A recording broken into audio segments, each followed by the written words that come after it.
Alhamdulillahi Rabbil Alamin Alladhi hadana lil imani wal islam Wa khassana bi syari'ati Muhammadin khairil anam Ashhadu an la ilaha illallah Al-mun'imul mannan Wa ashhadu anna Muhammadan abduhu wa rasuluh Al-mab'uthu bi khairil adyan Allahumma salli wa sallim wa barik ala Muhammadin wa ala alihi wa ashabihi sadatil a'yan amma ba'd faya ibadallah ittaqullaha haqqa tuqatih wa la tamutunna illa wa antum muslimun waf'alul khairat wajtanibu 'anil ma'asi wat tughyan la'allakum tuflihun. Kaum muslimin jamaah Jumat yang dimuliakan oleh Allah. Alhamdulillah kita bersyukur sampai saat ini kita dalam keadaan sehat wal afiat. Salawat dan salam semoga tetap tercurah untuk junjungan kita Nabiullah Muhammad sallallahu alaihi wasallam. Mengawali khutbah pada hari yang mulia ini, selaku khatib kami mengajak kepada kita semua untuk selalu bertakwa kepada Allah Subhanahu wa taala. Mudah-mudahan dengan ketakwaan itu hati kita menjadi tentram dan mudah bahagia.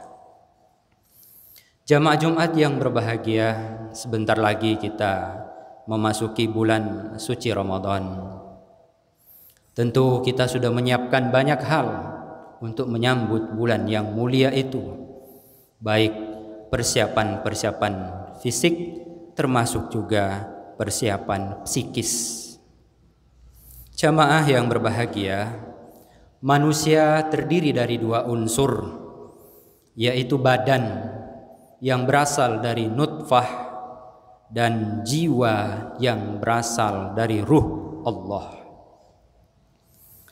Merujuk kepada para mufassir seperti Imam Ar-Razi dalam tafsirnya Al-Kabir menyebutkan bahwa nutfah adalah percampuran antara sperma dan sel telur. Dan menurut psikologi Islam, inti dari kedirian manusia itu ada pada jiwanya. Jiwalah yang mengatur dan menggerakkan badan. Kalau kita membutuhkan badan yang sehat, sejatinya kita juga lebih membutuhkan jiwa yang sehat.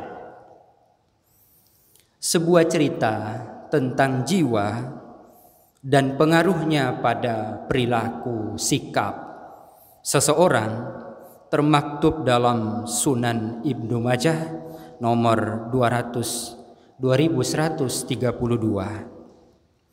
di mana salah seorang sahabat Nabi sallallahu alaihi wasallam bercerita, suatu ketika kami sedang duduk-duduk, lalu datang Nabi sallallahu alaihi wasallam yang nampak tertata rapih rambutnya.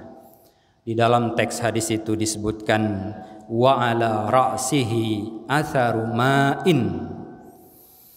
Di antara kami ada yang berkata, hari ini kami melihatmu tampak bahagia ya Rasulullah. Nabi menjawab, benar, walhamdulillah.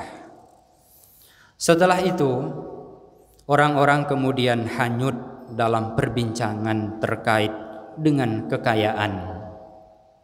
Hingga kemudian perbincangan itu menarik bagi Nabi dan bersabda, la ba'sa bil ghina liman ittaqa. Tidak apa-apa bagi orang yang bertakwa itu kaya. Wasihhatu liman ittaqa khairun minal ghina. Tetapi sehat itu tentu jauh lebih baik. Watibun nafsi minan ni'am. dan bahagia itu bagian dari nikmat.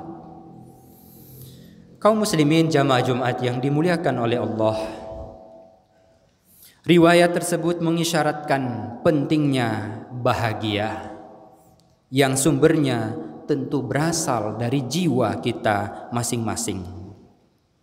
Kata Nabi, kekayaan itu baik, bahkan sangat baik, apalagi di tangan orang yang bertakwa. Tetapi di atas kekayaan ada kesehatan. Dengan kesehatan itu, harta menjadi berguna, dan tanpa sehat, harta terasa tidak ada manfaatnya. Namun demikian, di atas harta dan kesehatan ada kebahagiaan. Bahagia atau yang biasa kita sebut dengan istilah happiness sebenarnya hanya soal rasa, karena memang sifatnya yang abstrak. Tetapi bahagia itu sendiri ternyata bisa diukur. Ilmu psikologi membantu kita mengukur tingkat bahagia dengan melihat pada dua indikator. Indikator yang pertama yang disebut dengan subjective well-being, keseimbangan antara afek positif dan afek negatif. Afek positif terdiri atas perasaan gembira, girang, tenang, nyaman. Sedangkan afek negatif terdiri atas rasa bersalah, sedih, malu, cemas, tertekan, iri, bahkan marah. Dalam kehidupan ini tentu kita boleh sedih, tapi yang proporsional. Kita boleh marah, tapi jangan jadi pemarah. Intinya, afek positif yang ada dalam diri kita harus lebih banyak prosentasenya daripada afek negatif. Kemudian,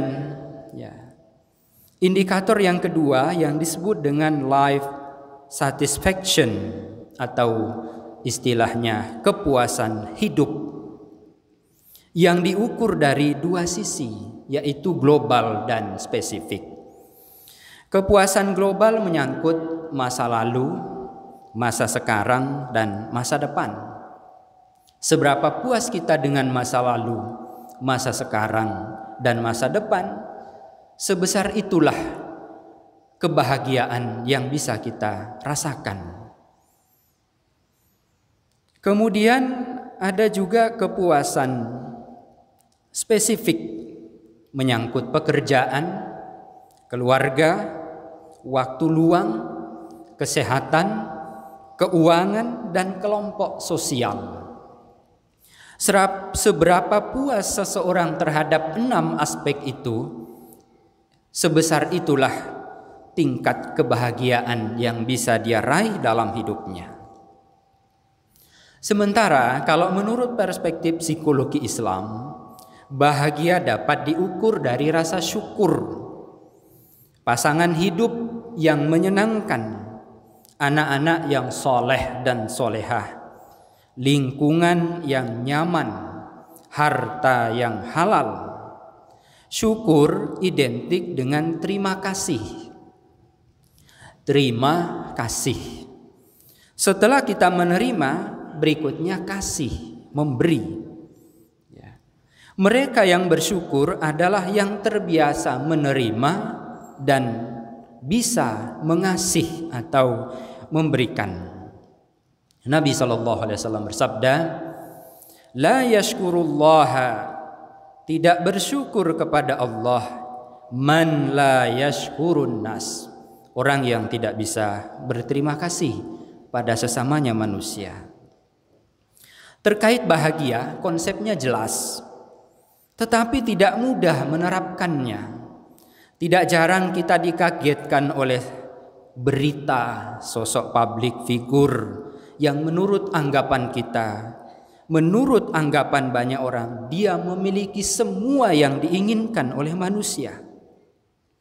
Ternyata untuk urusan bahagia, dia rupanya kesulitan, mentalnya rapuh.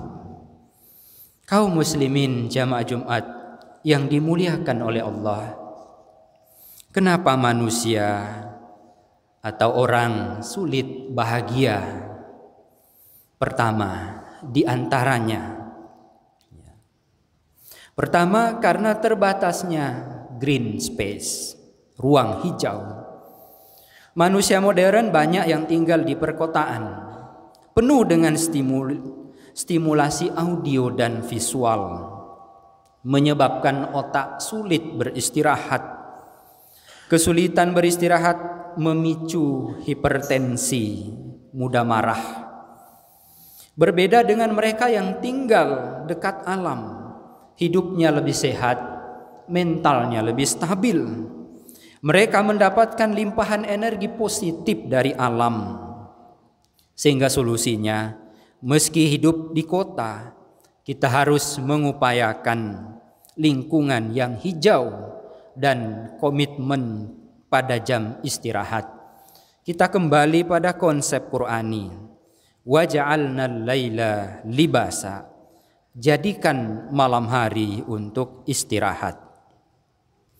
Penyebab yang kedua adalah apa yang disebut dengan sedentary lifestyle, kurang aktivitas fisik. Banyak begadang, banyak duduk, suka mengkonsumsi junk food, jarang silaturahmi, berdiam diri di kamar, jarang terpapar matahari, tambah lagi susah berinfak, tapi mudah berpoya-poya. Semua ini dikategorikan sebagai gaya hidup sedentary lifestyle. Gaya hidup yang demikian bertentangan dengan fitrah penciptaan manusia yang diciptakan untuk bergerak. Wa qul i'malu fasayarallahu amalakum wa rasuluhu wal mu'minun. Jamaah Jumat yang berbahagia, oleh karena itu di masa pandemi ini, olahraga harus tetap dilakukan. Mesti hanya berjalan kaki di sekitar rumah dan lingkungan kita. Rajinlah berjalan kaki ke masjid, bergaul dengan tetangga, jalan pagi dari lorong ke lorong, dari gang ke gang dan semacamnya. Kaum muslimin jamaah Jumat yang dimuliakan oleh Allah, faktor yang ketiga, kenapa kita susah bahagia? Karena faktor orientasi. Orientasi hidup manusia modern lebih pada self-image, yaitu bagaimana membangun kesan orang lain terhadap dirinya. Segala sesuatu dalam hidupnya diukur dengan penilaian orang lain. Ingin selalu terlihat sempurna di mata orang.